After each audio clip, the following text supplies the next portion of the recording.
Okay, so there's like the simple version, which I think, it's like, so there's stock-based comp and there's dilution. The dilution thing, that's a red herring. We're not issuing a lot of new shares. I think it's like in the $9 million range. And so it would be a little coy of me to say that's like no issue, move on. The thing to understand about Palantir, and then I want to just hit this, is like, it's actually not the result of the DPO. It's the result of the fact that we were completely focused on building product.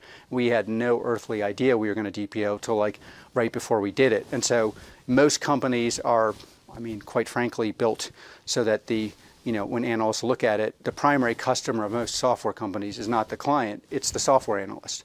So it's like we obviously, our primary client are our clients, which doesn't mean, and now we're thinking about how do we expose the data in a way that, people on the outside like you and professional analysts and others can look at the data and get a better sense of what's tracking and what's not tracking. But the primary source of a lot of these questions really comes down to, look, we built the company to support the U.S. warfighter primarily, and then dual use it for the glory of humanity, particularly humanity in the West. That was our idea. And because our primary client was not what someone at a hedge fund would think, we didn't actually think of these things from inception.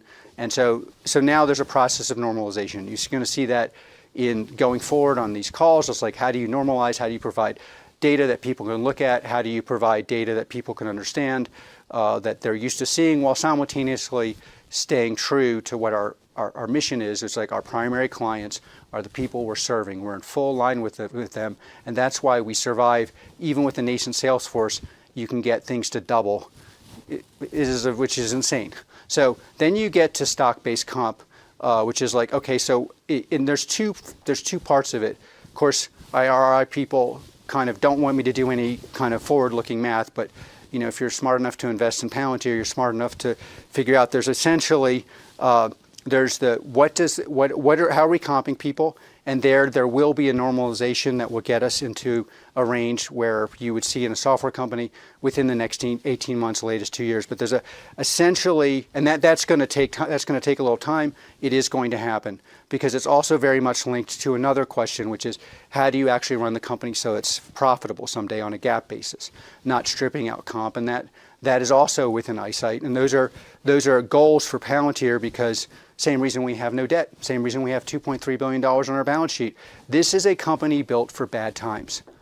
Bad times mean strong finances internally, and that means at some point you have to be GAAP profitable. You can't be GAAP profitable if you're diluting people or your stock-based comp is totally is not in conformity with other companies. So you're seeing a normalization. This will change.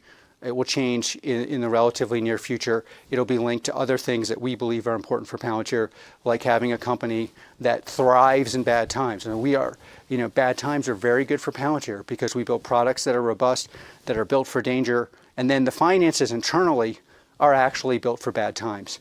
And bad times means you have free cash flow. The free cash flow turns into GAAP profit. That means the stock-based comp has to be one that's aligned with our investors.